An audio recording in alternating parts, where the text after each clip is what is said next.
Are you a realtor thinking about hosting an open house? Or you're the seller and thinking, does my realtor really have everything she needs for an open house?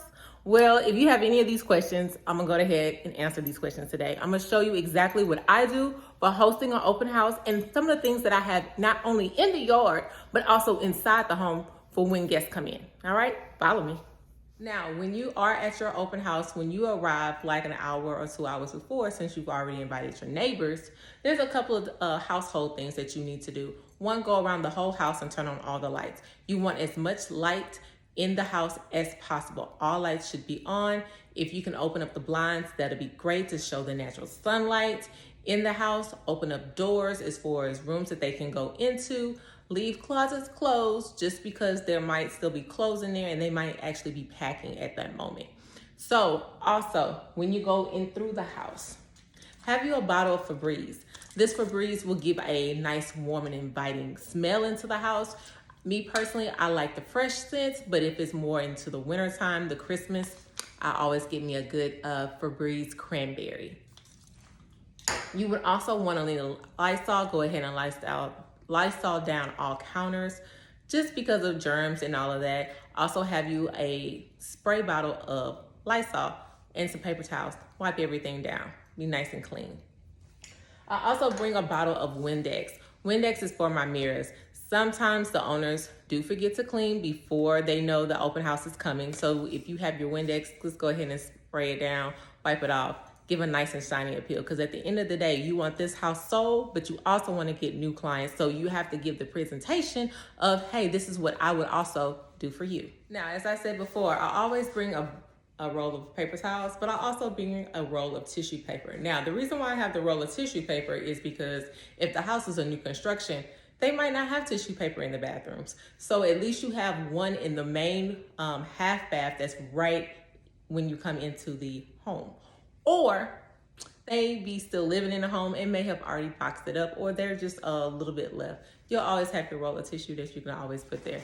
It's just not something you have to have, but it's always an option. Now, I do bring these are shoe guards. So in case the client has carpet still on their floor, especially a light color carpet, and it might be raining outside, these are shoe guards that they can either take off their shoes and put these on while looking through the house, or they can put these over their shoes. I suggest they put two so they don't tear over their shoes as they trample through the house. The one thing you don't want when your owner come back is to see a bunch of footprints through their home. It's not a good thing. Now, another thing I suggest you have is your guides. I have a seller's guide and I also have a buyer's guide. The reason why I have these on hand is because I don't know who's coming through the door. So in case there is a buyer, they can take one of these and take it home. Now, you don't have to have yours as spiffy as mine, but definitely have some type of buyer guide to give to your clients. That way they remember you, they remember the house they came to. And even if they are not represented, you gave them something that is worth nothing but value. They'll be calling you back pretty soon. Now, this is for my sellers. You never know who's coming in the door. They might be looking to sell their home so they can purchase another one. And if that's the case, you definitely want to be the first one that call, right? So giving them a seller's guide, give them all kind of tips on things that they need to do before selling their home, such as staging, cleaning, having someone represent them, different things of that nature. Also, it talks about the different processes of selling, because some people just think you put a sign in the yard and their house is going to sell. And that ain't always the case of how that goes. So you want to have a guide. That's where they can read, kind of go through it, and then give you a call and ask you a couple of questions to get your expertise so you can get that listing. Now, a few other things I suggest to have is some water. People are always thirsty, especially during the summertime. It is hot. So I always suggest to have some water, maybe a box of juice for their kids. If their kids come in, that juice will keep them occupied, and maybe a little snack for them to have. That at least keep them occupied so the parents can actually look and not really be paying attention to the kid.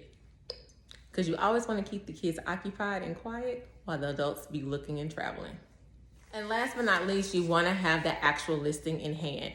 Some people do find the open house on the MLS, and some people just be driving around in the neighborhood or have talked to the neighbor that you went and door knocked the day before.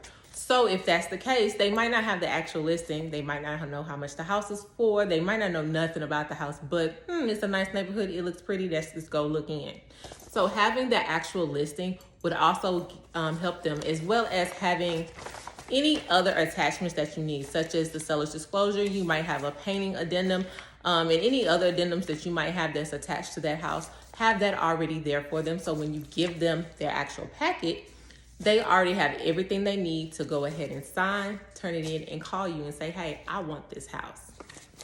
Now, I'm big about personalization, branding, marketing of yourself. I'm big on that. So I tell anybody, when you're doing your open house signs, make them creative, put your branding spin on it, make it as spiffy and cute as you can. And this is my open house sign. You'll see my picture, my logo, and all of my information, including my brokerage. And these are the things you definitely want to have on your open house sign so people know who to call in case they might want another look at the home, or they might want a first look, but you wasn't there, or the open house was gone.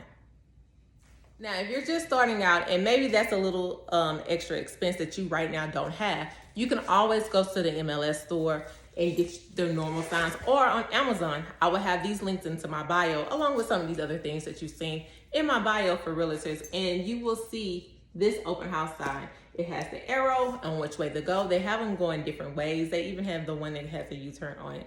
So this is something that you can also buy. It's not branded, but it'll get the job done. Now, last but not least, you want to have your open house today sign and letting them know what time.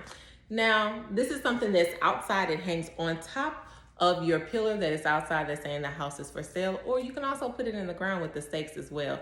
Either way, you definitely want people to know how long the open house is gonna last, because leave it up to us, we'll be there coming in at 5 and you was done at 3. And you don't want that to happen. So putting this out and your signs out the day before will always help you to guarantee you some extra traffic.